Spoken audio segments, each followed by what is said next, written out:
గట్టిగా చెప్ప హల్లెలూయా. ఇంకొచ్చి గట్టిగా చెప్ప హల్లెలూయా. దేవుని వాక్యం చదువుకుందాం. కీర్తన గ్రంథము 130వ కీర్తన. దయచేసి వాక్యం జరుగుతున్నప్పుడు కొంచెం నిశ్శబ్దంగా ఉండున్నామా. కూర్చోండి, వాక్యం దగ్గర కూర్చోండి, మీకు ఆశీర్వాదం వస్తుంది.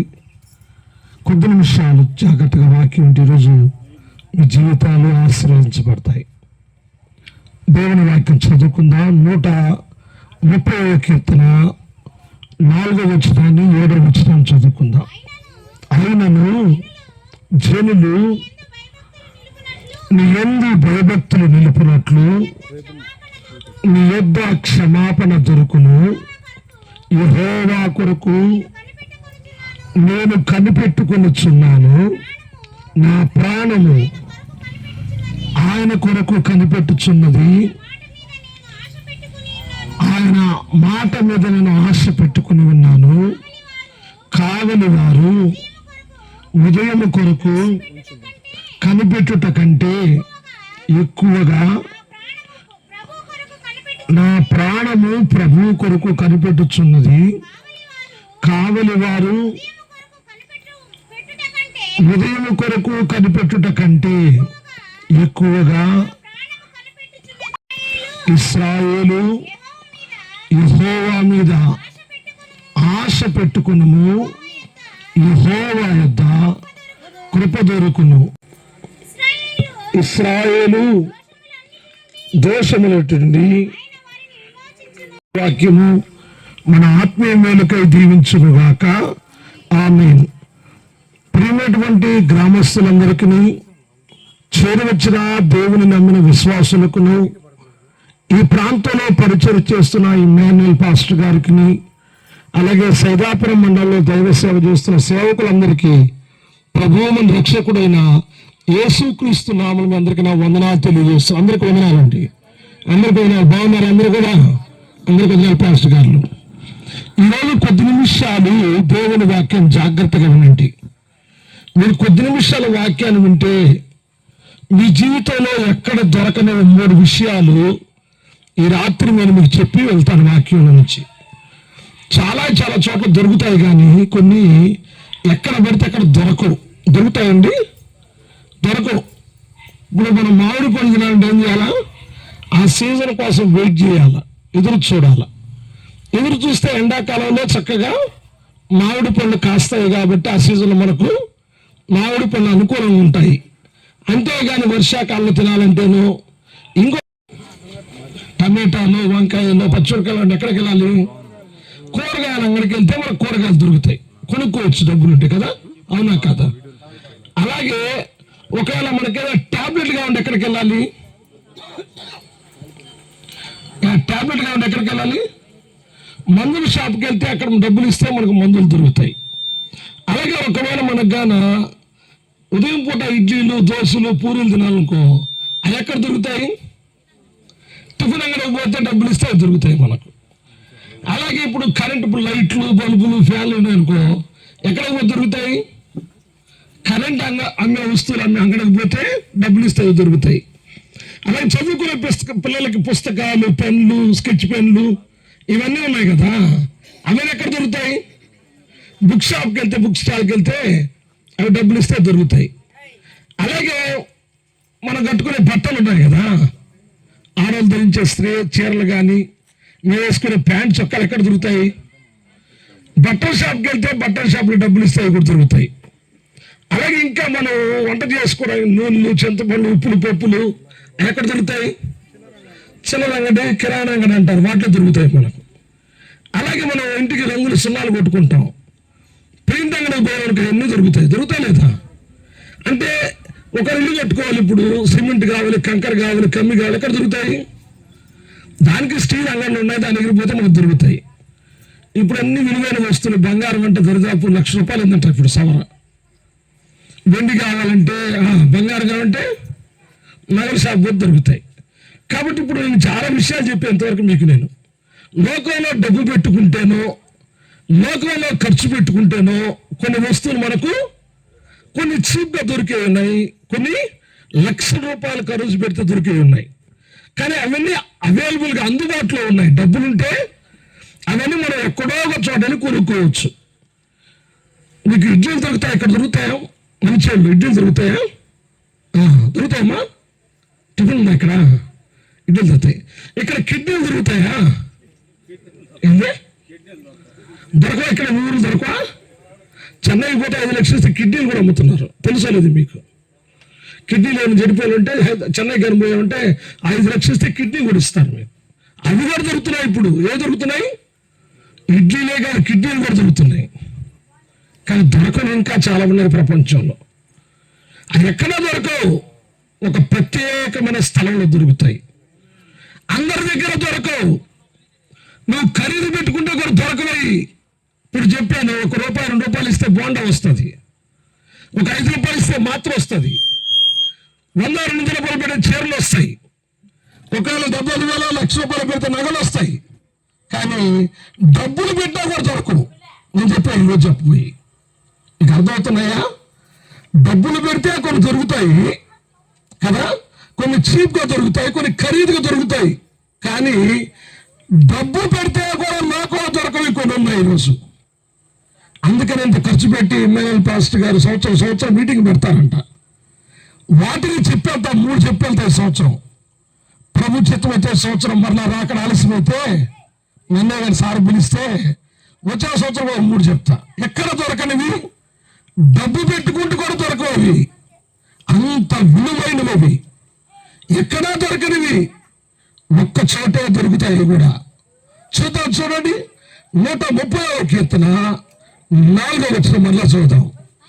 అయినను జనులు నీ యందు భయభక్తులు నిలుపునట్లు నీ యొద్ద క్షమాపణ దొరుకును. అదే చెప్పండి గట్టిగా. ఏమండి, ఆరోగ్యం కావాలంటే హాస్పిటల్కి పోతే 2 లక్షలు ఇస్తే ఆరోగ్యం కూడా వస్తుంది ఇప్పుడు. కానీ క్షమాపణ కావాలి, కేజీ ఇమ్మంటే ఇస్తారు. అంగడిలో పోతే లేదు, ₹1,00,000 ఇస్తారని క్షమాపణ వస్తుందా? లేదు. మీకు అసలు విషయం చెప్తా చూడండి. చాలా మంది పెద్దవాళ్ళు తెలిసి ఉంటుంది. మన భారతదేశానికి ప్రధానమంత్రి ఇందిరమ్మ గారు ఉన్నారు. ఇప్పుడు ఎవరున్నారు? ఇందిరాగాంధీ ఉన్నారు. ఆ సిక్కుల దేవాలయంలోకి, స్వర్ణ దేవాలయంలోకి పోలీసుని అనుమతించిందని వాళ్ళ కడుపు మండింది. మా దేవాలయాన్ని పాడు చేసింది, ఇంత పరిశుద్ధ దేవాలయాన్ని పాడు చేస్తని ఆమెకి బాడీగా ఉన్న గార్డుగా ఉన్నవాళ్ళే, ఆమె శరీరాన్ని కాపాడే సంరక్షకులే ఆమెను తుపాకుతో కాల్చి ఇందిరాగాంధీ చంపేశారు. వాళ్ళు కొంతమంది స్పాట్లో చంపేసి ఇద్దరిని పట్టుకొని జైల్లో పెట్టారు. అప్పుడు రాష్ట్రపతి జైల్ సింగ్ గారు ఉన్నారు. ఎవరున్నారు?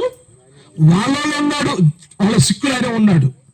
అయ్యా, మేము పొరపాటు ఆవేశంలో కాల్చాము, అమ్మంటే మాకేం కోపం లేదు కాబట్టి మమ్మల్ని క్షమించాలని అడిగారు.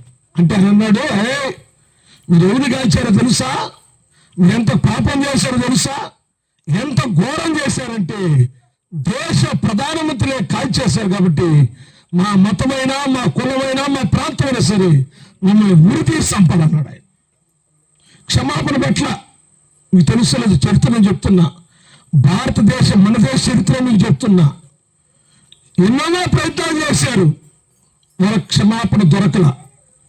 చివరిగా ఎప్పుడు ఇట్లాగే సువార్త మీటింగ్ చెప్తుంటే యేసు ప్రభు పాపాలు క్షమించే దేవుడని ఏదో వాళ్ళ ఊరిలో ఒకరోజు సువార్త చేస్తూ వెళ్తున్నారంట. మలాంటి బృందం పాస్టర్లు పాటలు పాడుకుంటూ సువార్త చెప్తూ వెళ్తున్నారంట. అది గుర్తొచ్చి వాళ్ళు ఏం చేశారంటే, అయ్యా మాకు ఒక బైబిల్ ఇప్పించండి, మేము చదువుకుంటాము.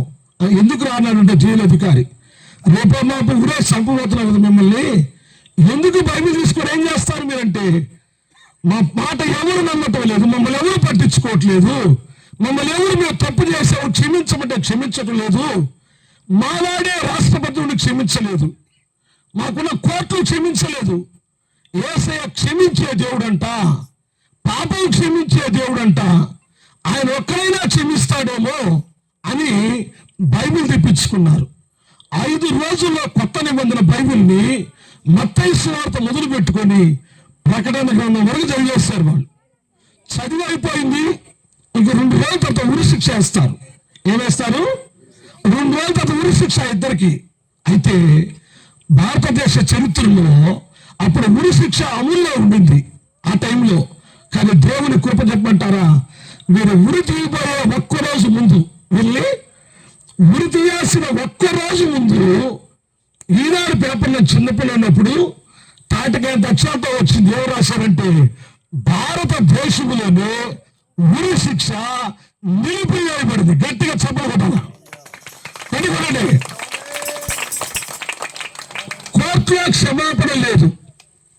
వాళ్ళ కులానికి సంబంధించిన సిక్కులకు సంబంధించినటువంటి రాష్ట్రపతి క్షమాభిక్ష పెట్టచ్చు, ఆయన పెట్టలేదు. ఎవరు క్షమించలేదు వాళ్ళని. ఎవరు క్షమించారు? క్షమించేవాడు ఒక్కడే ఉన్నాడు. హలో గట్టి చెప్పండి. లోకంలో పాపము క్షమించాలంటే ఒక్కడు.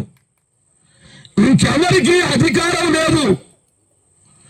మనుషులు పాపంతో పుడుతున్నారు, పాపంలో జీవిస్తున్నారు, పాపములోనే చనిపోయి అగ్ని గుండానికి ఆహుతైపోతా ఉన్నారు.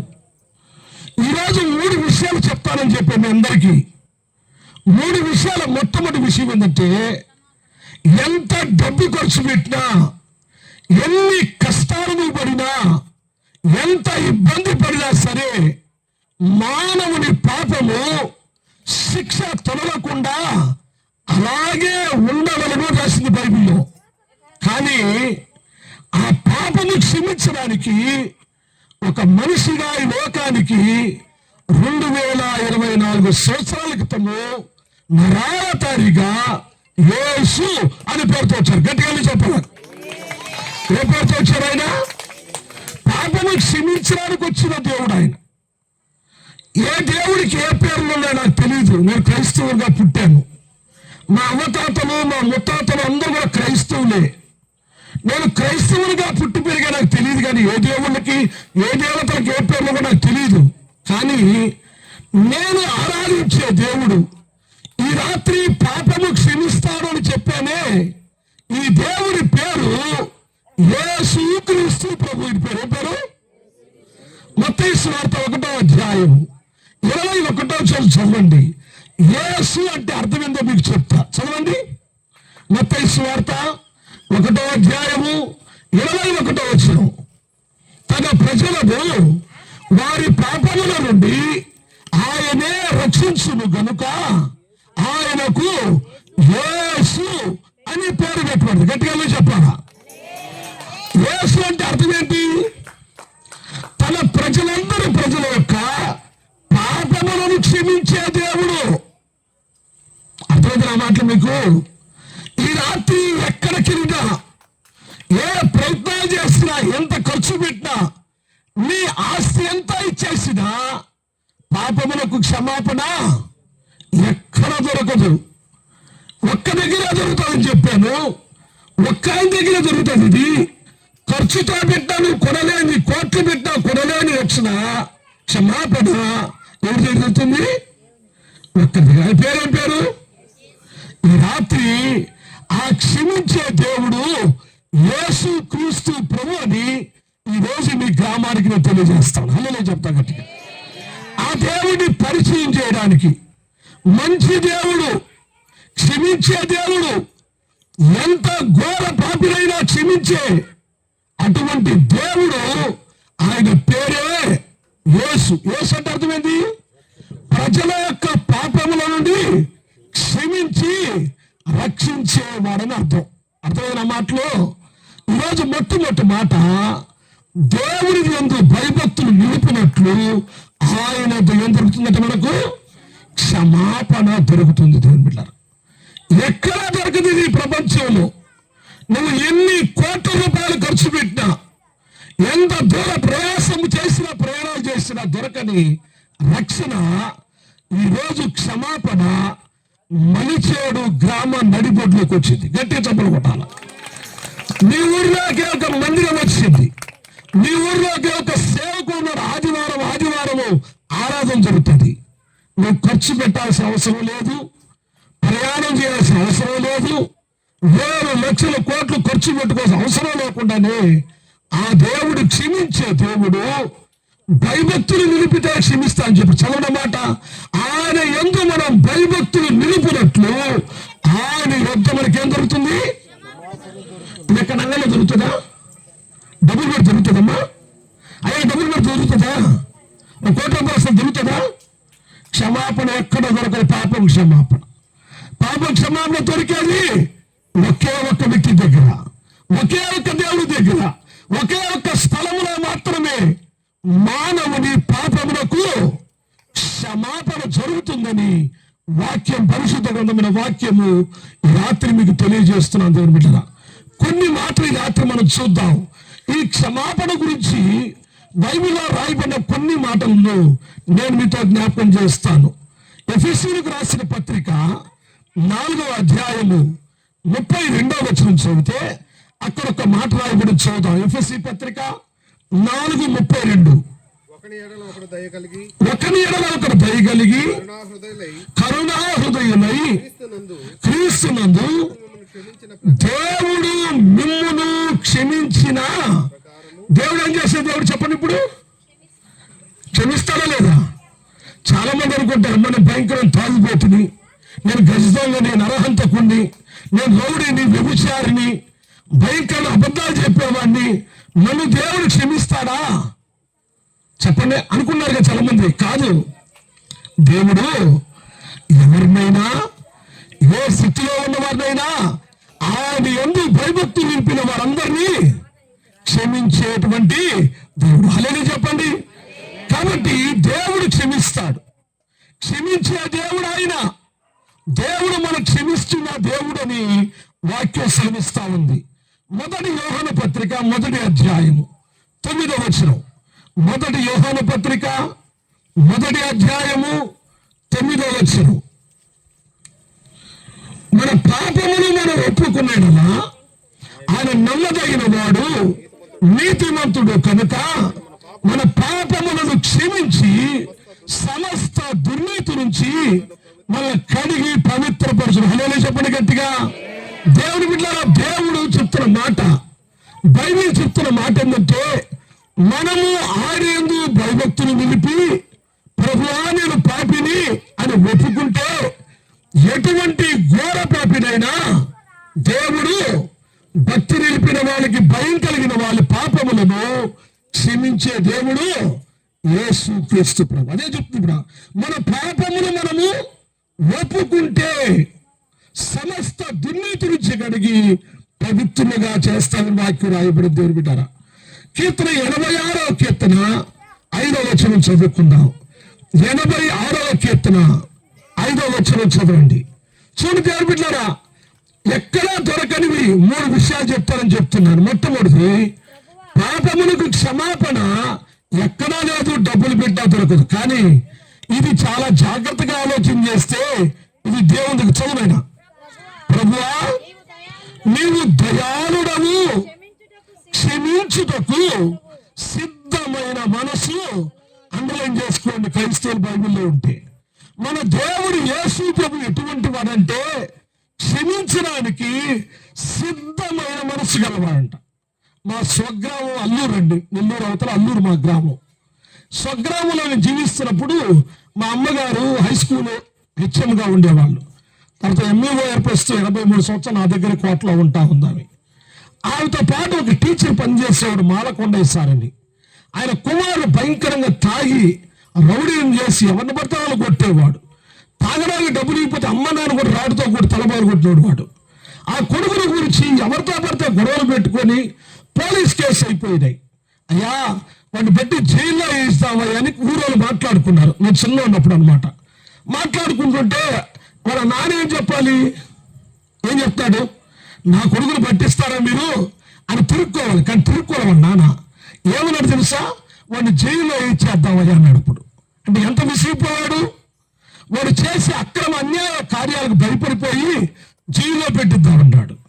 జైల్లో పెట్టించారు. వాస్తవంగా పట్టించి పోలీసులు పెట్టించారు. పట్టించిన తర్వాత బయటకు వచ్చాడు. ఒక 3 నెలలకి 3 నెలలు బయటకు వచ్చిన తర్వాత సీరియస్గా ఏం చేశాడంటే వాళ్ళ నాన్న తలబాగులు కొట్టేశాడు కార్డు తీసుకొని. చావు బతుకులు 6 నెలలు నెల్లూరు బెల్లేని హాస్పిటల్లో ఉన్నాడు. టీచర్, గవర్నమెంట్ టీచర్ ఆయన. తర్వాత బ్రతికాడు ఆయన, చాలా సంవత్సరాలు బ్రతికాడు. పెద్ద ఆయన అన్నమాట టీచర్ గారు. అప్పుడు ఆయన చెప్తున్నాడు, వాడి కనబడితే చంపేయండి. ఏం చెప్తున్నాడు, సొంత కన్న కొడుకు ఒకడే కొడుకండి. ఏం చెప్తున్నాడు తండ్రి, కొంతకాలం నేర్చుకున్న తర్వాత ఏమన్నాడు, వీడు మాటినేవాడు కాదు, వీడు భయంకరమైన దుర్మార్గుడు, కానీ వాడిని చంపాయి. ఎవరు చంపేయమన్నాడు? కన్న తండ్రి చంపబడినాడు. దేవుని బిడ్డారా, అయితే మన దేవుడు ఎటువంటి దేవుడు చెప్పండి? మన దేవుడు ఎటువంటి వాడు? క్షమించుటకు సిద్ధమైన మనసు గలవాడు. గట్టిగా చప్పలు కొట్టి దేవుని స్తోత్రం చెల్లిద్దాం.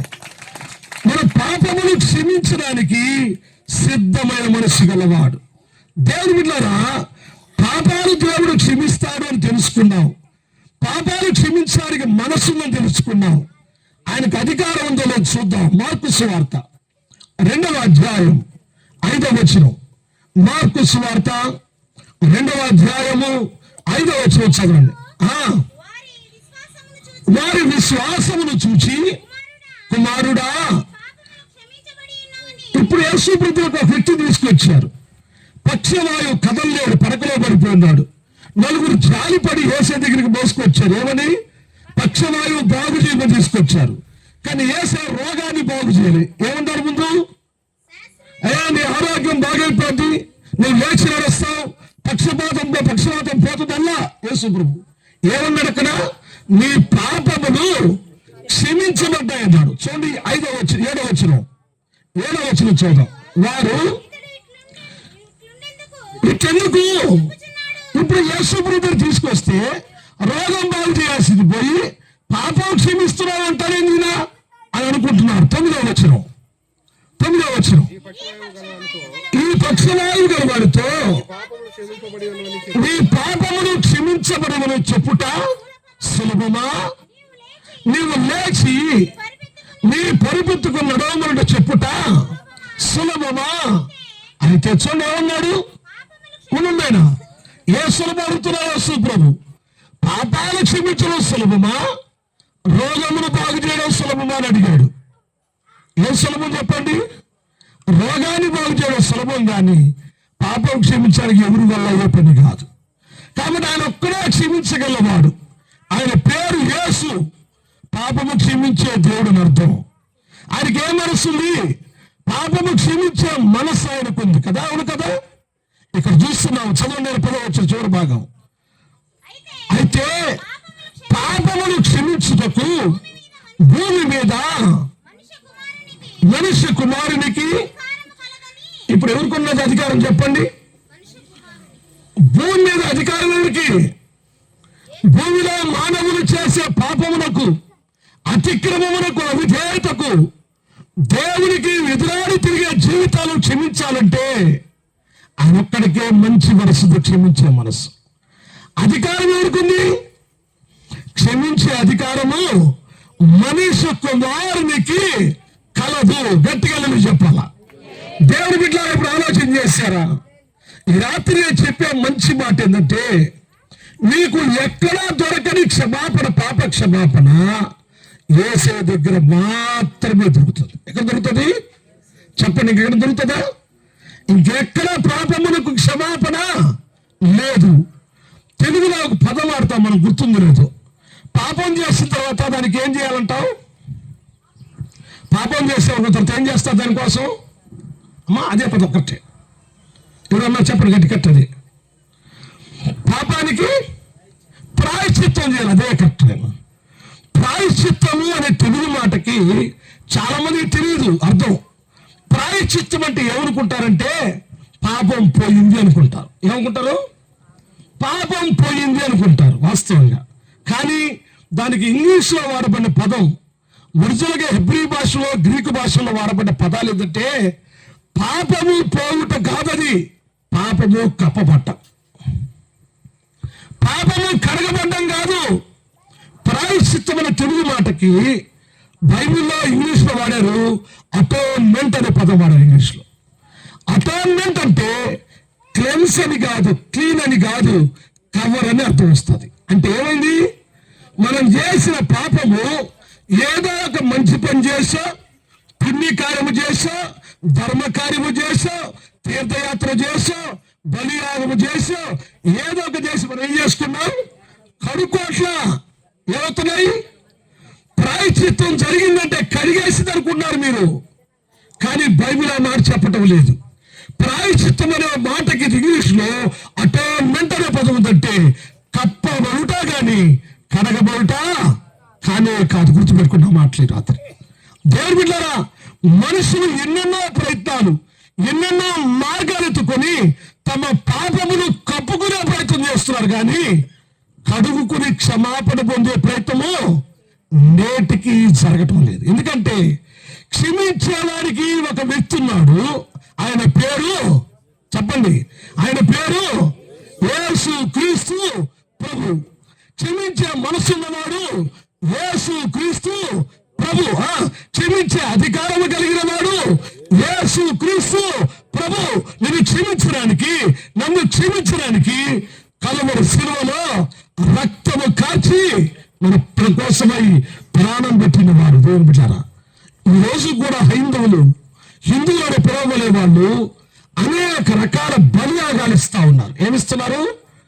పాపం పోవడానికి బలియాగాలు చేస్తా ఉన్నారు. జంతువులు, మేకలు, పశువులు, కోళ్ళు, పావురాలు ఎన్నో బలిస్తా ఉన్నారు. నేటికి కూడా జరుగుతూ ఉంది. అయితే దేవుని వాక్యం హెబ్రీయులకు రాసిన పత్రికలో రాయబడింది, ఆ జంతు బలుల యొక్క రక్తము మానవ పాపములను తీసివేయుట అసాధ్యము. చూసారా? కాబట్టి మనిషి పాపం కావాలంటే దైవ మానవుడిగా వచ్చిన వాడు రక్తం కావాలి. ఇదే మాట వేదాలు చెప్తున్నాయి, ఇదే మాట శ్లోకాలు చెప్తున్నాయి, ఇదే మాట ఖురాన్ గ్రంథం చెప్తుంది, ఇదే మాట నేను ప్రకటిస్తున్న బైబిల్ కూడా ఇదే మాట చెప్తున్నది. దేవుని బిడ్డలారా, సర్వ పాప పరిహారో రక్త ప్రోక్షణం అవశ్యం తద్రక్తం పరమాత్మేన పుణ్యదాన బలియాగం. అంటే మానవుని పాపం పోవడానికి దేవుడు నరుడుగా రావాలి. ఆ నరుడు మానవుల పాపం కొరకు రక్తము కార్చాలి. ఆ రక్తములోనే మానవుని పాపములకు క్షమాపణ. ఎవరైనా ఉన్నారో నాకు తెలియదు బైబిల్లో, నాకు అంటే నేను క్రైస్తవుని కాబట్టి చెప్తున్నా. ఒకవేళ మీ మతాల్లో, మీ మార్గాల్లో, మీ విశ్వాసాలు ఏ దేవుడైనా నరుడుగా వచ్చి మానవ పాపాల కొరకు రక్తం గార్చిన దేవుడు, ఏకైక దేవుడు, ఈ రాత్రి నిన్ను క్షమిస్తాడు. క్షమించే దొరికే ఒకే స్థలం అని చెప్పానే ఆ యేసు క్రీస్తు ప్రభు ఒక్కరు మాత్రమే. ఈ రాత్రి నేను మీతో జ్ఞాపకం చేస్తున్నాను. హల్లెలూయా చెప్పండి గట్టిగా. దేవుని బిడ్డలారా, ఈ రాత్రి నేను చాలా చెప్పాను మీకు. ఏం చెప్పాను? ఎక్కడెక్కడ దొరుకుతాయో మీకు చెప్పా. కొన్ని చీప్గా దొరుకుతాయి, కొన్ని విలువ పెడితే, ఖరీదు పెడితే దొరుకుతాయి. ఆఖరి కిడ్నీలు కూడా దొరుకుతాయని చెప్పా మీకు చెన్నైలో. కానీ దొరకంది ఏంది? మానవుడి పాపము శిక్ష అలాగే ఉండి తీరాల్సింది. కానీ అటువంటి మానవుని ప్రేమించిన యేసుక్రీస్తు ప్రభు నరావతారిగా వచ్చినదే మీకు చెప్పే శుభవార్త. ఆయన శిలువలో రక్తం గార్చి ప్రాణం పెట్టి ఆ రక్తంలో మన పాపమును ఒప్పుకుంటే ఆయన క్షమిస్తాడు. అందుకని రాయబడింది 131 మనము ఆయన యందు భయభక్తులు నిలుపునట్లు ఆయన యొద్ద మనకేం దొరుకుతుంది? క్షమాపణ దొరుకుతుంది. దేవుని బిడ్డలారా, మనిషినాడు గ్రామస్తులందరికీ ఈ రోజు ఏదో యేసు ప్రభు చెప్పిపోవడానికి రాలేదు మేము మీకు. ఇంత ప్రయాస, ఇంత ఖర్చు, ఇంత దూరం నుంచి ఇంటికి వచ్చామంటే నువ్వు ఒక దినం యేసు ప్రభు నమ్ముకున్న వాళ్ళం పరలోకానికి వెళ్ళిపోతాం, దేవుని రాజ్యానికి వెళ్ళిపోతాం. ఒకవేళ మిమ్మల్ని మేము ఉదయకాలం నుంచి మీ పాస్టర్ గారు కానీ, ఈ గ్రామంలో సంఘస్థులు కానీ విశ్వాసం మిమ్మల్ని చూస్తూ ఉంటారు. రేపు మీరు అగ్నిగుండములో యుగాయుగములు కాలే ఒక దినం ఉంది.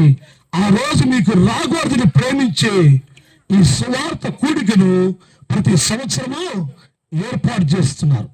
మీ మీద ద్వేషంతో ఏర్పాటు చేయలేని ఈ కూడిక, మీ మీద ప్రేమ కొద్దే ఈ నడిపొట్టులో మీ అందరూ ఈ వాక్యం విని బాగుపడాలి, మీ జీవితాలు మారాలి, మీరు కూడా మారాలి, సుఖశాంతులు, సమాధానము, క్షమాపణ పొంది దైవ రాజ్యమునకు వారసులు కావాలనే ప్రేమతోనే ఇంత ప్రయాస సంఘము ఇక్కడ సేవకులు చేస్తున్నారని నేను మీతో జ్ఞాపకం చేస్తాను. కాబట్టి మొట్టమొదటి మాట, ఎక్కడా దొరకనిది, ఎవరి దగ్గర దొరకనిది, ఎంత ఖర్చు పెట్టినా దొరుకుతుందని పాస్టర్ గారు అన్నా.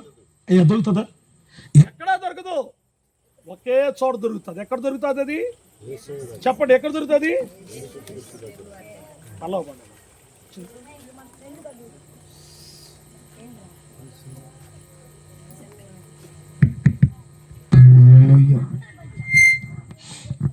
మొట్టమొదటి మాట నేర్చుకున్నాం. ఎక్కడ దొరకంది? ఎవరి దగ్గర దొరకంది? ఒకరి దగ్గరే, ఒక స్థలములోనే దొరుకుతుంది. దానికోసం మనం ఏమి ఖర్చు పెట్టాల్సిన అవసరం. మనం చేయాల్సింది ఏంటి? ఆ ప్రభువుని నమ్ముకోవడం, ఆయన దగ్గరికి వెళ్ళడం, మన పాపాలు భక్తితో ఒప్పుకుంటే క్షమించి మనల్ని మంచోళ్ళుగా, పరిశుద్ధులుగా, నీతిమంతులుగా మారుస్తుంది. రెండవ మాట చూద్దాం, చూడండి. 4-5 వచనాల్లో, 5-6 వచనాలు చదవండి ముందు. యెహోవా కొరకు నేను కనిపెట్టుకొనుచున్నాను, నా ప్రాణము ఆయన కొరకు కనిపెట్టుకొనుచున్నది. ఆయన మాట మీద నేను ఆశ పెట్టుకుని ఉన్నాను. కావలి వారు ఉదయం కొరకు కనిపెట్టుట కంటే ఎక్కువగా నా ప్రాణము ప్రభువు కొరకు కనిపెట్టుకుంటుంది. కావలి వారు ఉదయం కొరకు కనిపెట్టుట కంటే ఎక్కువగా నా ప్రాణము కనిపెట్టుచున్నది. ఇశ్రాయేలు, యెహోవా మీద ఆశ పెట్టుకో, యెహోవా యొద్ద కృప దొరుకును. రెండో మాట చెప్తున్నా. ఎక్కడ దొరుకుతుందని చెప్పానుగా, కొన్ని చెప్తానని చెప్పానుగా. 3 మాటలు చెప్తాయి, రాత్రి గుర్తుపెట్టుకోండి. చాలా తొందరగా ముగించేస్తా వాక్యాన్ని. రెండో మాట గుర్తుపెట్టుకోండి. ఎక్కడా దొరకనివి, ఎవరి దగ్గర దొరకని 3 విషయాల్లో మొట్టమొదటి ఏం దొరుకుతుందంట? దేవుని దగ్గర. యేసుక్రీస్తు ప్రభు దగ్గరికి వస్తే ఎటువంటి వ్యక్తినైనా క్షమిస్తాడని చెప్పడానికి. భారతదేశ ప్రధానమంత్రిని ఇందిరాగాంధీనే చంపేసినటువంటి వారికి ఏమొచ్చింది? బైబిల్ దొరికి చదివిన తర్వాత దేవుడు వారి పాపములు క్షమించి ఏమాపేశాడు? ఉరి శిక్షనే భారతదేశంలో నిలిపేసిన దేవుడు. ఈ రాత్రి నువ్వున్న పలాన, నువ్వున్న స్థలంలో ఎటువంటి పాపివైనా సరే, ఎటువంటి చెడ్డ పనిలో జీవించే వ్యక్తి అయినా సరే, ఒకవేళ ఇక్కడ కూర్చొని వాక్యాన్ని వింటామేమో, దూరంగా ఇంట్లో చేరి మనకు మైక్ ద్వారా వాక్యం వింటామేమో. నా మాటలు మీకు అర్థమైతే తెలుగులో బాగా చెప్తున్నాను కదా, అర్థమవుతున్నాయా? కాబట్టి మీరు ఒకవేళ పాపిని అని పరిశుద్ధాత్మ దేవుడి రాత్రి ఇప్పుడు మీకు చెప్తూ ఉంటే, అయ్యా నేను పాపిని, నన్ను క్షమించు, నీ రక్తములో కడుగు, నీ బిడ్డగా నన్ను అంగీకరించు అని నువ్వు అడిగితే, ఒక్క నోటితో ఒక్క మాట చెప్తే, ఎంత ఘోర పాపినైనా క్షమించే మనసు గలవాడు, క్షమించే దేవుడు, క్షమించే పేరు గలవాడు, క్షమించడానికి ప్రాణం పెట్టినాడు, క్షమించే అధికారము కలిగిన దేవుడు ఎంత పాపినని రాత్రి క్షమించి హక్కున చేర్చుకోవడానికి ఇష్టంగా ఉన్నాడు. నా పెద్ద కుమారుడు అక్కడ కూర్చో ఉన్నాడు. ఒకసారి నాకు ఒక మంచి ఐప్యాడ్ ఇచ్చాడు. ఇట్టాడిదే పాతకాలంలో మెసేజ్ రికార్డ్ చేయమని ఇచ్చాడు ఐప్యాడ్. మా వాడు పాపం కలిపిడి దాన్ని పాడు చేసేసాడు. విలువైంది ఒక 10,000 రూపాయలు. ఇప్పుడుగా నేను చెప్పేది 15 సంవత్సరాల క్రితం అనమాట, 2012 ఆ ప్రాంతం. పాడైపోయింది. నాకు భయం వేసింది, ఎందుకంటే అంత విలువైన వస్తువు ఇస్తే పాడు చేశాడని నాకు చాలా కోపం వచ్చింది నా కుమారుడి మీద. అంత కోపం వచ్చి నేను తట్టుకోలేకపోతే, అయితే ఆ సార్ ఏమన్నాడంటే ఒక మాట అన్నాడు, పిల్లోడు తెలియక చేశాలే సార్, తండ్రిగా నాకు వేరేలా ఇచ్చిన వస్తువు కాబట్టి భయం వచ్చింది, దాని విలువ తెలిసిన భయం వేసింది. కానీ అదే విలువ తెలిసినా కూడా నాకు ఇచ్చిన వ్యక్తి ఏమన్నాడు, పర్వాలేదు రిపేర్ చేస్తానులే సార్ అన్నాడు. నాకు చాలా దినాలు నా కొడుకు మీద కోపం, నాకు ఇంకా పగతేరలేదు. ఎందుకంటే ఎంత విలువైన వస్తువు పాడు. నేను క్షమించలేకపోతే నా దేవుడు క్షమించే అధికారము మనసు కలిగిన దేవుడు మనకున్నాడు. హల్లెలూయా. రెండవ మాట ఈ రాత్రి చెప్తున్నాను, ఎక్కడ దొరకనిది యేసయ్య దగ్గర మాత్రమే దొరికేది. నువ్వు డబ్బులు పెట్టినా కూడా దొరకదని చెప్తున్న మాట. రెండవ మాట, యెహోవా యొద్ద కృప దొరుకును. కృప అనే మాటకి ఇంగ్లీష్ బైబిల్లో గ్రేస్ అనే మాట ఉంటుంది. 2 మెర్సీ అనే పదం ఉంటుంది. ఏం పదాలు ఉంటాయి? గ్రేసు, మెర్సీ అనే పదాలు ఉంటాయి. ఏదో కనికరం అనే మాట, దయ అనే మాట, కృప అనే మాట. వాస్తవంగా చాలా మంది ఈరోజు కృపను గురించి భలే పాడతారు లేదా? క్రైస్తవులే కాదు, సాయిబాబా భక్తులు మీరు విన్నారంటే, వారి పాటలు విన్నారంటే, వాళ్ళు ఎక్కువగా కృపను గురించి పాడుతున్నారు. క్రైస్తవులు ఎక్కువ ఉన్నారు కదా. కృప అంటే ఏందో అర్థం చెప్పండి.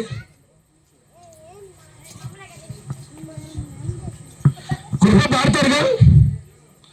నీ కృప నిత్యముందును, నీ కృప కుటుంబటను, నీ కృప నిత్య జీవము, నీ కృప వివరింప నా తరమా యేసయ్యా.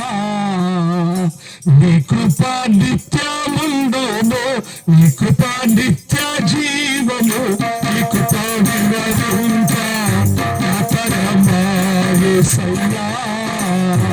నీతిమంతుల గుడారాలలో వినబడుచున్నది రక్షణ సంగీత సునాదము.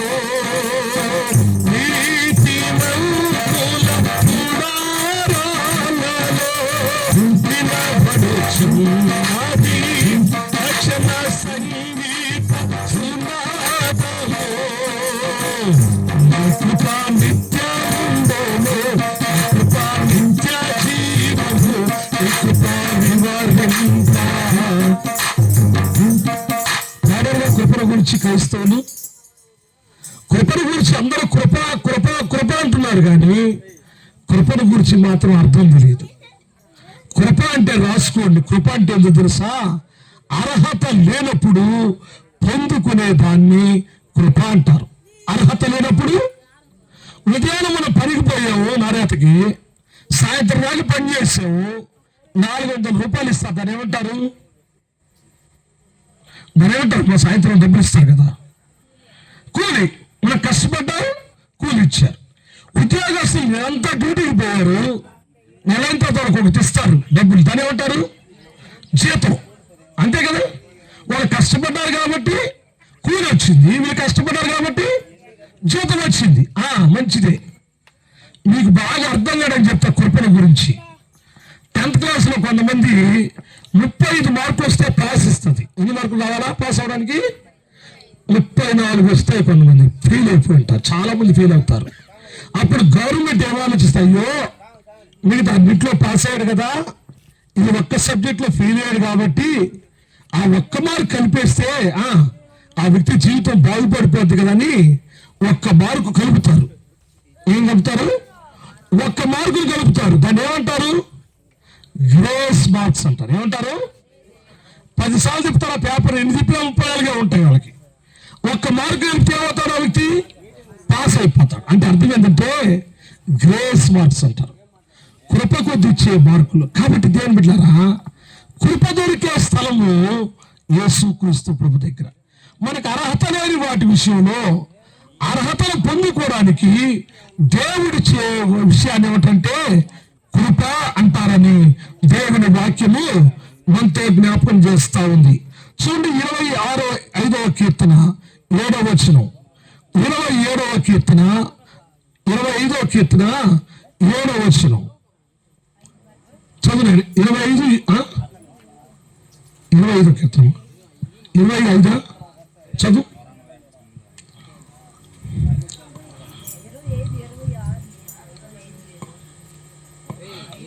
ఓకే, 51 కీర్తన 1వ వచనం చదవండి.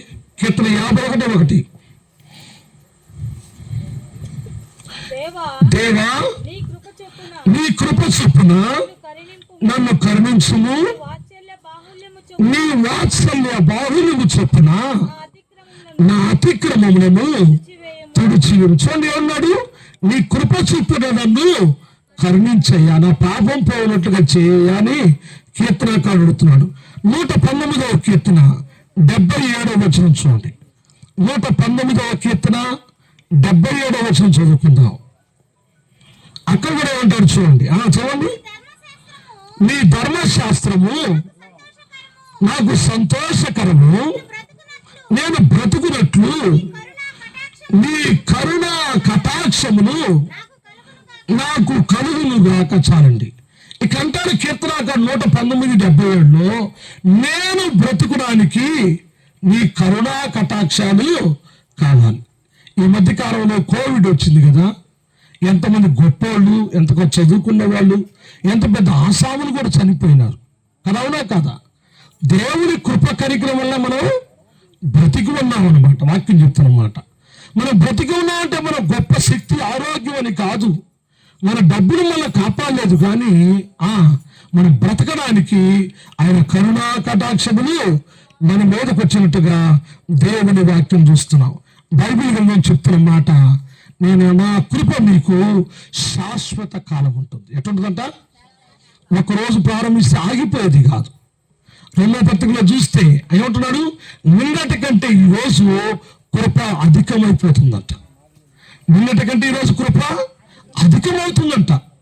కృప శాశ్వతమైన కృపతో మనల్ని ప్రేమిస్తున్న దేవుడు అంటాడు, దావీదుకు చూపిన శాశ్వత కృపను నేను మీకు అనుగ్రహిస్తున్నాను. ఒక్కొక్క దాన్ని సంపాదించుకోవాలి, మనకు అవసరం ఉంటుంది, అధికారం ఉంటుంది, డబ్బులు ఉంటాయి. కొన్ని లేకపోయినా దేవుడు మనకి ఇస్తున్నాడు అంటే ఏమిటది? దాని ఏమంటావు?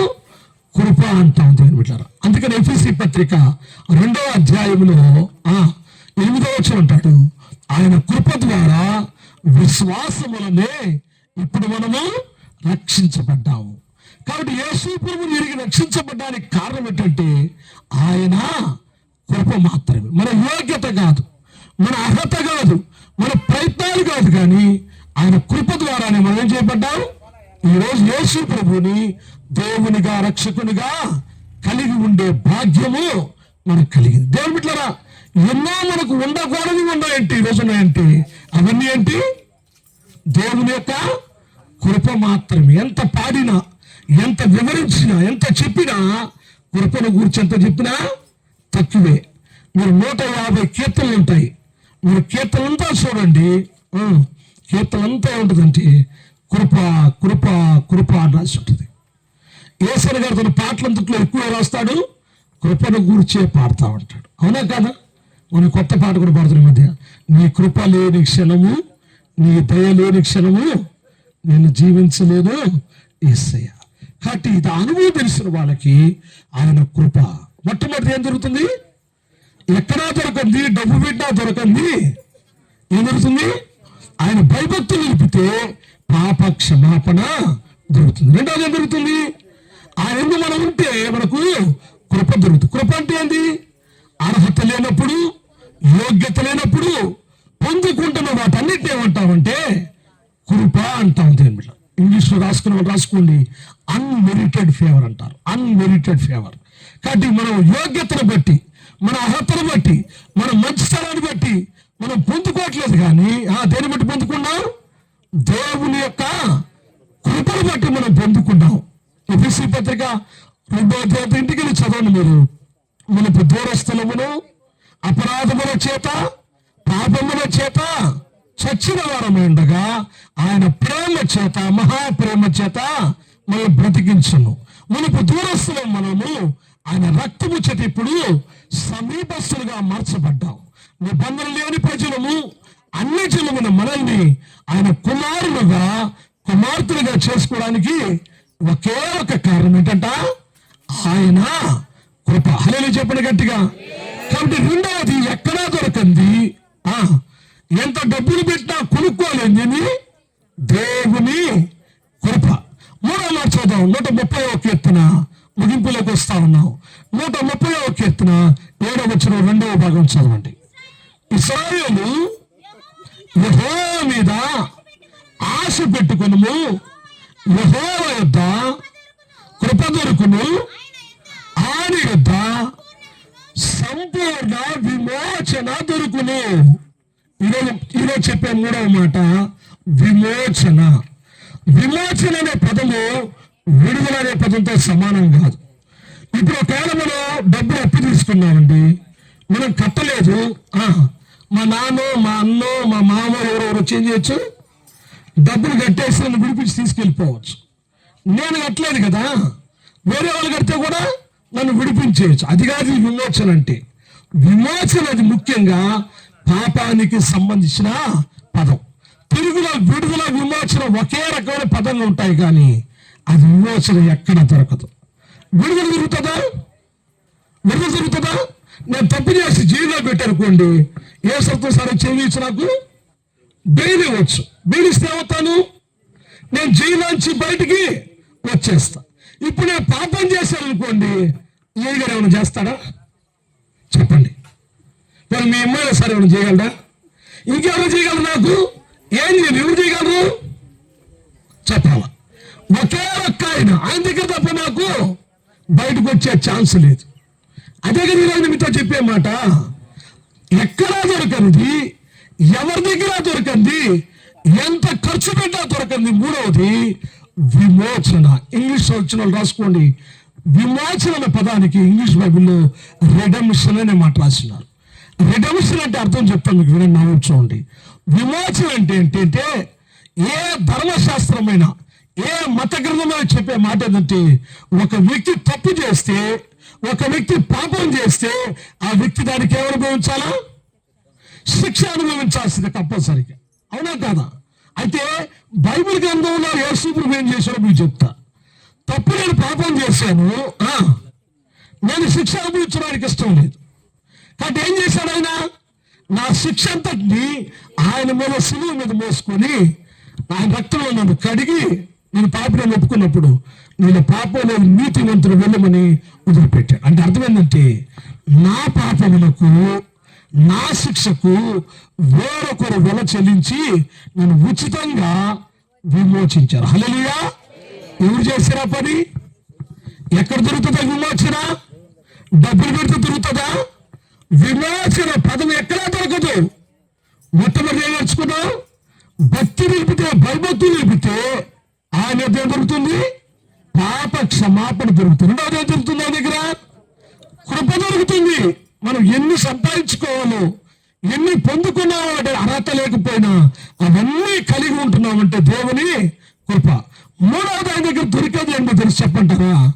విమోచన దొరుకుతుంది. 3 మాటలు చదివి వాక్యాన్ని ముగిచ్చేద్దాం దేవుని బిడ్డారా. విమోచన గురించి 3 మాటలు చదువుదాం. రోమిలికి రాసిన పత్రిక 6వ అధ్యాయము 22వ వచనం చదవండి. రోమిలికి రాసిన పత్రిక 6వ అధ్యాయము 22వ వచనం చదువు. 3 వచనాలు చదువుదాం.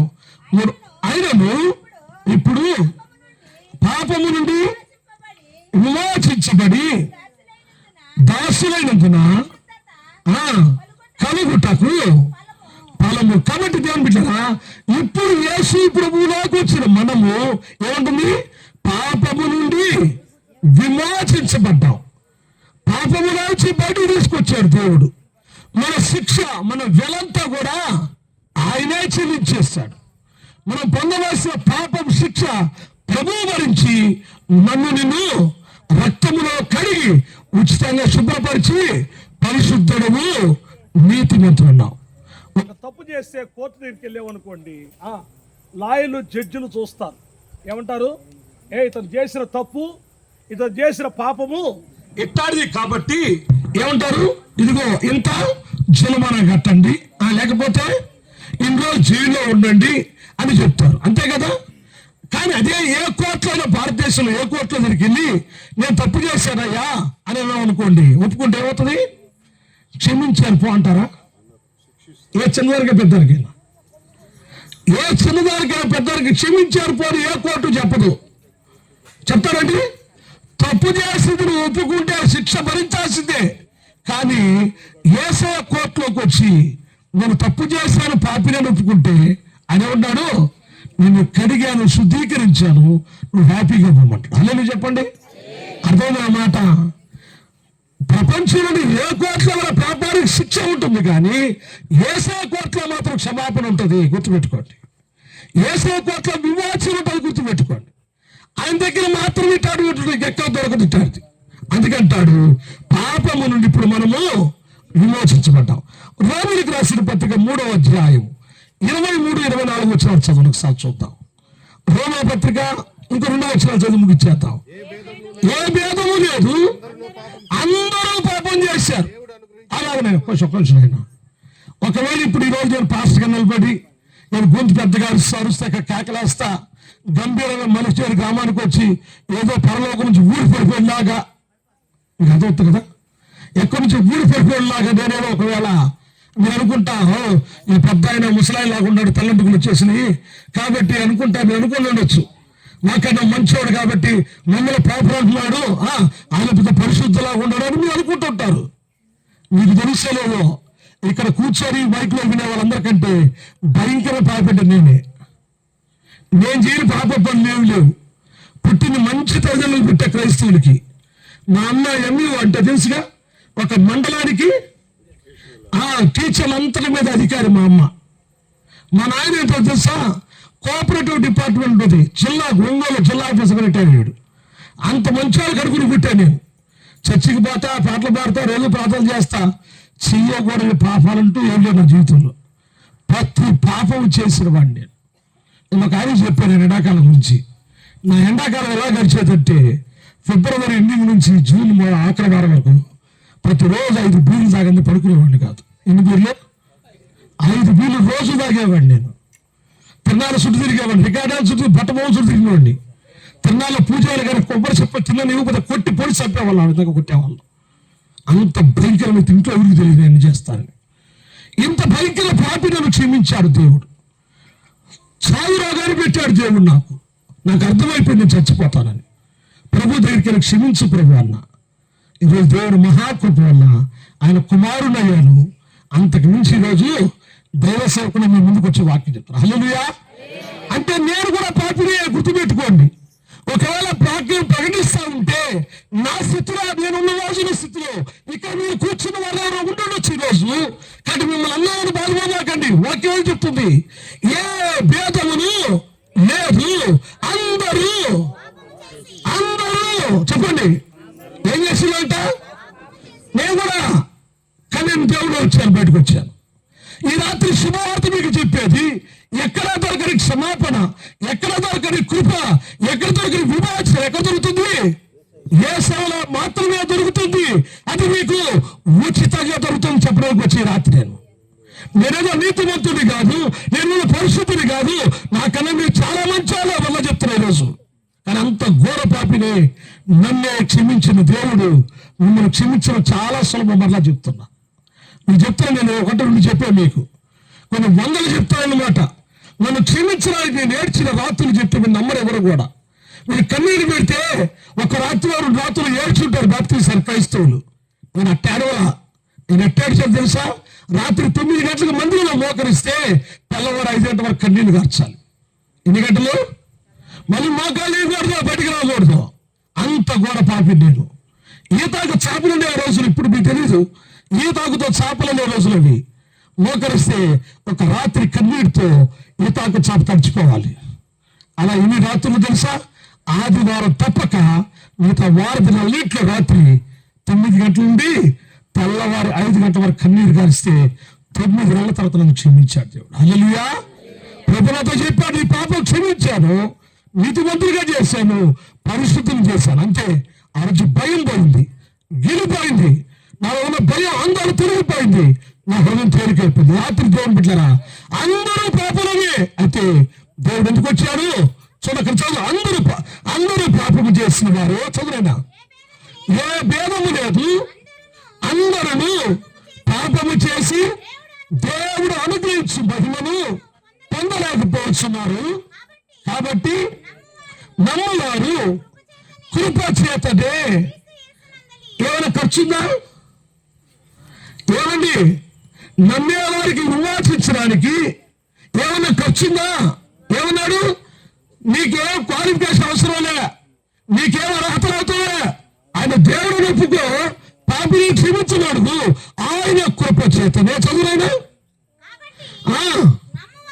నమ్మవారు ఆయన కృప చేతనే క్రీస్తు యేసునందుని విమోచనము ద్వారా ఎట్టమ్మా డబ్బులున్నాయా?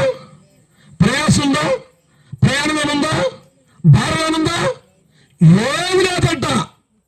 దేవుని దగ్గరికి వచ్చి రాత్రికి వస్తే కృప చేతనే ఉచితముగా విమోచించబడి పాపములోంచి బయటికి తెచ్చి ఏమంటాంట? ఈ దేశపు కోర్టులో, ప్రపంచ కోర్టులో తప్పు చేశారంటే శిక్ష వేస్తుంది, పెనల్టీ వేస్తుంది. ఆ దేవుడి కోర్టులోకి వచ్చి నేను తప్పు చేశాను క్షమించు అంటే ఏమంటది? క్షమించి నీతిమంతుడు. హల్లెలూయా. తప్పు లేనివాడు, పాపము లేనివాడు అని తీర్పు తెచ్చి ఏకైక కోర్టు. ఏ కోర్టు అది? యేసే కోర్టు. హల్లెలూయా. దొరుకుతుంది కావాలి అందరికీ.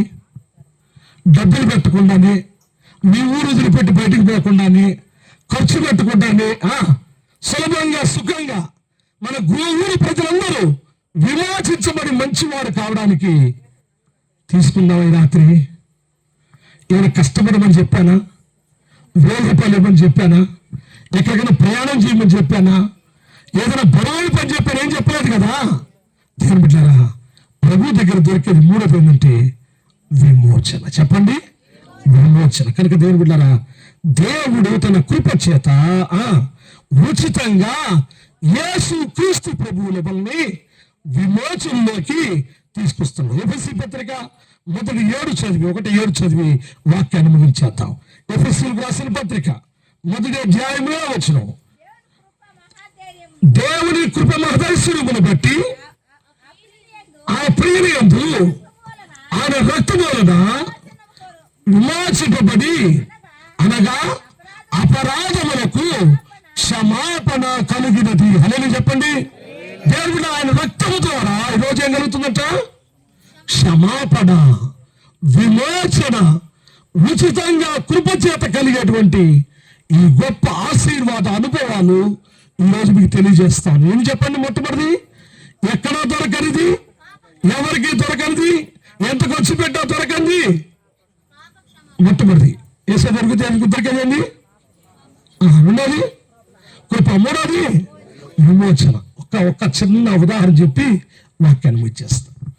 ఒక నాన్న మిలిటరీ ఆఫీసర్ అంట. ఒక నాన్న మిలిటరీ ఆఫీసర్, కథ చెప్పి ఇచ్చేస్తాను. మిలిటరీ ఆఫీసర్ అంట. చాలా స్ట్రిక్ట్గా ఉంటారు మిలిటరీ ఆఫీసర్లు అంటే. ఆయనకి 2 చిన్న పిల్లలు, కుమారులు ఉన్నారంట. ఎవరున్నారు? 2 చిన్న కుమారులు ఉన్నారంట. వాళ్ళిద్దరూ చాలా క్రమశిక్షణ పెంచుకుంటారంట. ఆయన అప్పుడప్పుడు ఆయన టూర్లు పోయినప్పుడు విలువైన వస్తువులు కొని పెట్టుకుంటా అంటే ఇంట్లో ఫ్యాన్సీగా. ఆయనకు అది అలవాటు, కలెక్షన్ చేయడం అనమాట వస్తువులు. అదేవిధంగా ఒక విలువైన ఒక వస్తువుని టూర్ పోయినప్పుడు ఒక విలువైన వస్తువుని కొనుక్కొని టేబుల్ మీద పెట్టేళ్ళాడంట. ఏం చెప్పాడు? పెద్ద కుమారుడు చెప్పాడంట, రే అది ప్యాక్లో తీబాకు, దాని ఖరీదు 55,000 రూపాయలు రా, చిన్న వస్తువు, తాకద్దు నాయన అని చెప్పాడంట. పెద్దోడు రాని చెప్పాడు అన్నాడు. రెండో వాడు చేయండి అన్నా ఇదని అడిగాడు. వాడు ఏమన్నాడు? ఏందన్నా ఇతను, ఏందో నాన్న వస్తువు తెచ్చారా, 55,000 అంటారా, తాకద్దని బాత్రూంలో సాగం పోయాడు అన్నదంట. వీడికి ఉగరాటం ఎక్కువ కదా చిన్నపిల్లడికి. చూడాలనుకున్నాడు. అన్నట్టు బాగా ఇచ్చేసి ఓపెన్ చేశాడు. అది కొంచెం రౌండ్గా ఉన్నది వస్తువు. అది దొల్లిపోయి కింద పడి పగిలిపోయింది. ఏమైపోయింది? దొల్లిపోయి కింద పగిలిపోయింది. నాన్న ఇప్పుడు ఎప్పుడైతే ఇది పగిలిపోయిన శబ్దమైందో వీడు పరిగెత్తి వెళ్ళిపోయాడు చిన్నవాడు. వెంటనే పెద్దోడు వచ్చాడు, చూశాడు, అర్థమైంది వాడికి. అరే నేను చెప్పినా కూడా వీడు నాటం లేదే, తీశారు వీడు పగిలిపోయింది. నాన్న చెప్తే ఏం చేస్తాడు? చిన్నోడిని కొట్టాడు, పడేస్తాడు. కాబట్టి నాన్న అసలు సామాన్యుడు కాదు, చాలా స్ట్రిక్ట్ ఆఫీసర్ కదా అనుకున్నాడు. నాన్న బాత్రూమ్ నుంచి బయటకు వచ్చాడు. చూడగానే పగిలిపోయింది అత. వీడు గడగడ ఉనికిపోతాడు. అన్న అడిగాడు, రే ఎవరు రాత్రి బాగొట్టింది అన్నాడు. నాన్న నేనే నాన్న. నిజం చెప్పు, నువ్వు చెప్పావు కదా తాకద్దని. నువ్వు చెప్పావు కానీ పొరపాటు తీశాను, అది తల్లి పగిలిపోయింది నాన్న అన్నాడు. ఇంకా నాన్నకు విపరీతం కోపం వచ్చింది. బెల్ట్ తీసుకున్నాడు, కొడుతున్నాడు. ఒకటేమని కొడుతా ఉన్నాడు, కొర్రా దెబ్బలు కొట్టినట్టుగా. పటా కొట్టేశాడు. 100, 150 దెబ్బలు కొట్టేశాడు. సారీ డాడీ, ఇంకొకసారి చేయండి డాడీ అని ఏడుస్తున్నాడు. వాడికి తెలుసు ఎందుకని, ఈ దెబ్బలు నా చిన్న తమ్ముడు ఓర్చుకోలేడు. నా తమ్ముడు భరించలేడు, వాడు చిన్నవాడు తెలియక తప్పు చేశాడు. కాబట్టి వాడు తమ్ముడు శిక్ష భరించలేడు. వాడై డాడీ నేనే చేశాను డాడీ, సారీ డాడీ, ఇంకొకసారి చేయండి డాడీ అంటున్నా కూడా దయ కనికరించకుండా నాన్న కొడుతూనే ఉన్నాడు. కొట్టి కలిసిపోయాడు. మళ్ళీ అడిగాడు, నాన్న నిజంగా నువ్వే పగలగొట్టావరా? లేదు నాన్న నేనే పగలగొట్టాను. కొట్టించుకున్నాడు, ఏడుస్తూ ఉన్నాడు దెబ్బలకి. అప్పుడే చిన్న కుమారుడు లోపలికి వచ్చాడు. లోపలికి వచ్చి వాడు బేగని ఏడుస్తూ ఉన్నాడు. అరే వాడు ఏడవాలని కారణం ఉంది, కొట్టాను, నువ్వెందుకు ఏడుస్తున్నావురా అని అడిగాడు. అప్పుడు నిజం చెప్తాను డాడీ, నన్ను కొట్టద్దు డాడీ అంటున్నాడు. ఏమన్నాడు? నిజం చెప్తాను డాడీ, నన్ను కొట్టద్దు డాడీ, అది పగలు కొట్టింది నేనన్నానా, వాడు కాదు, నేను కొడితే చచ్చిపోతానని వాడే నా బాధ ఒప్పుకున్నాడు. ఏమిటారా, పెద్ద కుమారుని వాటేసుకుని తండ్రి ఏడుస్తూ ఉన్నాడు. చిన్న కుమారుని కొట్టలేదు. ఎందుకు తెలుసా? ఆ దెబ్బని అనవసరంగా వీడిని కొట్టేసాను హక్కుని నేర్చుకొని తండ్రి ఏడుస్తూ ఉన్నాడు. మీకు అర్థమైందా? ఆ తండ్రి పరలోకపు తండ్రి యెహోవా దేవుడు. పెద్ద కుమారుడు తెలుసా? మన కోసం దెబ్బలు తిన్న యేసుక్రీస్తు ప్రభు. ఆ చిన్న కుమారుడు తెలుసా, మాట వినకుండా నడిచిన రోజులు, ఆయన మాట నమ్ముకుంటూ ఎన్నిసార్లు పిలిచినా, ఎన్నిసార్లు ప్రేమించినా, ఎన్నిసార్లు స్వార్థ చెప్పినా లోపడకుండా వినకుండా వెళ్ళిపోయి ఇంకా తండ్రి కోపం తెప్పించి అన్నను కొట్టించిన కుమారుడు, చిన్న కుమారులు మనం. అయినా కానీ దేవుని బిడ్డలారా, ఈ రాత్రి నిన్ను క్షమించడానికి ఇష్టం ఉన్నాడు. ఆ ప్రేమించే తండ్రి ఉన్నాడు, ప్రేమించే యేసు ప్రభునికి ఉన్నాడు. నీకోసం సిలువలో రక్తం కార్చి పర్రాని పాటలు పడి సిలువ యాగంలో మీరు చూస్తే ఆయన గురించి రాస్తాడు బైబిల్లో. 10,000 మందిలో కూడా అతి కాంక్షణీయుడంట, ధవల వర్ణుడు, రక్తవర్ణుడు, 10,000 మందిలో కూడా సుందరం నేను గుర్తించగలుగుతా అంటాడు. అదే మనం చూస్తే కొట్టబడ్డవాడు గాను, మొత్తబడ్డవాడు గాను, సురూపమైన సొగసైన లేనివాడుగా మార్చబడ్డా అంటాడు. 53 అంటే అతన్ని కొట్టడం నాకు ఇష్టమైంది, అతను మొత్తం నాకు ఇష్టమైంది. ఎవరి కోసం? ఎవరి కోసమా? నా కొరకే, నీ కొరకే. ఈ రాత్రి ఆ ప్రేమించే దేవుని దగ్గరికి వస్తావా? ఆ క్షమించే దేవుని దగ్గరికి వస్తావా? నీ కృపనిచ్చే దేవుని దగ్గరికి వస్తావా? చివరికి ఒక మాట చెప్తాను మీతో, ఆయన దగ్గర మనకేం దొరుకుతుంది? నరకాగ్ని గుండం తప్పించుకుని విమోచన సమీపం. వస్తావా? ఈ రాత్రి తల నుంచి కలుపుకోండి. మీరున్న స్థలాల్లో కొద్ది నిమిషాలు దయచేసి, ఎవరైనా పర్వాలేదు, క్రైస్తవులైనా హిందువులైనా, ఈ రాత్రి వాక్యం మీరు కొద్ది నిమిషాలు, 2 నిమిషాలు దయచేసి కళ్ళు మూసుకోండి. ప్రశస్తమైన సమయం. ఎంతవరకు వాక్యం విన్నావు? తండ్రి నిన్ను ప్రేమిస్తా ఉన్నాడు. పెద్ద కుమారుడుగా యేసు ప్రభు మన కోసం వచ్చి, మన పాపముల కోసం వచ్చి, మన దెబ్బలన్నీ పడి, మన శిక్ష అంతా అనుభవించి, మన వేద అవమానం అనుభవించి, మనం పొందిన శిక్ష, మన మీద ఉండవలసిన భారం అంతా తీసేసి మన ఉచితంగా బయటికి పంపించి క్షేమంగా వెళ్ళు బ్రతుకొని చెప్పిన మన యేసు క్రీస్తు ప్రభు మనతో ఉన్నాడు. ఈ రాత్రి ఒక చిన్న పల్లవి పాడుతూ ఉండగా హృదయంలో ప్రభునికి ఒప్పింపజేస్తే, ప్రభుని రాత్రితో మాట్లాడితే ఎక్కడా దొరకనివి, ఎవరి దగ్గర దొరకనివి, నీకు ఎంత ఖర్చు పెట్టినా దొరకనివి ఈ రాత్రి మనిషేడు గ్రామమా, యేసు ప్రభు ప్రేమించి మీకు ఈ రాత్రి 3 మాటలు చెప్పన్నాడు, చెప్తున్నాను. మొట్టమొదటి, ఆయన యందు భయభక్తులు నిలుపునట్లు మీకు క్షమాపణ దొరుకును. 2వ మాట, ఆయన ఎందుకు వస్తే మీకు కృప దొరుకును. ఆ కృప అంటే చాలు, అన్ని నీవైపోతాయి. 3వ మాట, ఆయన వద్ద వరకు విమోచన దొరుకును. నీ పాపములకు రావాల్సిన శిక్ష లేకుండా ఏ కోటైనా శిక్ష వేస్తావో కానీ యేసు ప్రభు దగ్గరికి వచ్చి పాపిని ప్రభువా అని రాత్రి ఒప్పుకుంటే ఆయన కార్చిన అమూల్య రక్తధారలు నువ్వు క్షమిస్తాయి, శిక్ష లేకుండా చేస్తాయి, ఉచితంగా విమోచిస్తాయి. దానికి కూడా నీ అర్హత పడలే, దానికి కూడా యోగ్యత పడలే, దానికి కూడా మెరిట్ పడలేదు. రాత్రి దానికి కూడా కావాల్సిన కృప మాత్రమే, విశ్వాసం మాత్రమే. అదే చెప్పు వాక్యము, మీరు కృప చేతనే, యేసు నందుల విశ్వాసము చేతనే మీరు విమోచించబడ్డారు. అది ఉచితంగా జరిగిన కార్యం. ఈ రాత్రి విలువ పెడితే కూడా రానివి, దొరకనివి, కొనలేనివి పొందుకోలేని 3వ మాట విమోచన. నీ పాపము నుంచి శిక్ష తప్పించబడ్డావు, నీ నరకం తప్పించబడ్డావు, యోగ్య స్థితి కలగడం. ఒక్క నిమిషంలో తెచ్చి ప్రార్థన చేస్తారా? సహోదరులు పాట పాడుతూ ఉంటారు. ఈ పాట ఇప్పుడు ఎవరు పాడద్దు, పాట పల్లవి పెడతారు, పల్లవి కూర్చొని పాడతారు. పాడుతున్న ఎవరికి వాళ్ళు ప్రార్థన చేయండి. ఒక్క మాట చెప్పండి రాత్రి, అవునయ్యా నిజమే తండ్రి, నీ దగ్గరకు వస్తానయ్యా, నీతో ఉంటానయ్యా, నీ సన్నిధిలో ఉంటానయ్యా. అయ్యా ఎన్నో కోల్పోయానయ్యా, నీతో ఉన్నట్టు ఎంత బాగుండేది నా జీవితం, ఎంత జీవిత సంతోషంగా ఉండేదో, ఎంత సమాధానంగా ఉండేదో, ఎన్ని దీవెనలు పొందుకునేవాళ్ళు. ఇప్పటికి నాకు చెడ్డ పేరు ఉందయ్యా, ఇంకా నా కుటుంబానికి అవమానం చేస్తున్నానయ్యా, తాగుతూ వ్యభిచారం చేసి అబద్ధాలు మోసాలతో బ్రతుకుతూ నా కుటుంబాన్ని బాధపడుతున్నానయ్యా. ఈ రాత్రి దగ్గరికి వస్తున్నాను ప్రభా, నీ సన్నిధిలో ఉంటానయ్యా, నన్ను చేర్చుకో ప్రభా, నన్ను అంగీకరించు ప్రభా. ఆ క్షమాపణ నాకు ఇవ్వు, ఆ కృప నాకు ఇవ్వు, ఆ విమోచన నాకు ఇవ్వు. పాట పాడుతుండగా అందరు 2 నిమిషాలు ప్రార్థన ఉండండి. రాజా నీ సన్నిధిలో నేనుంటానయ్యా, మనసారా ఆరాధిస్తూ బ్రతికేస్తానయ్యా. రాజా నీ సన్నిధిలో నేనుంటానయ్యా, మనసారా ఆరాధిస్తూ బ్రతికేస్తానయ్యా. నేనుండాలేనయ్యా, నేను బ్రతకాలేనయ్యా, నేనుండాలేనయ్యా,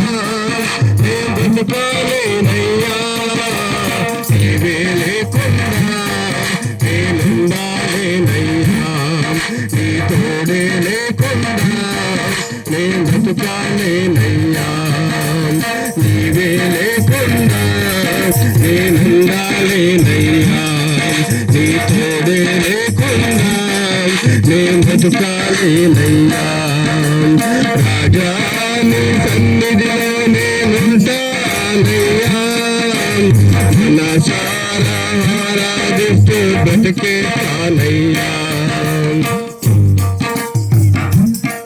నీ సన్నిధానములో సంపూర్ణ సంతోషం ఆరాధించుకునే విలువైన అవకాశం నీ సన్నిధానములో సంపూర్ణ సంతోషం ఆరాధించుకునే విలువైన అవకాశం కోల్పోయినవన్నీ నాకు ఇచ్చుటకును బాధల నుండి బ్రతికించుటకును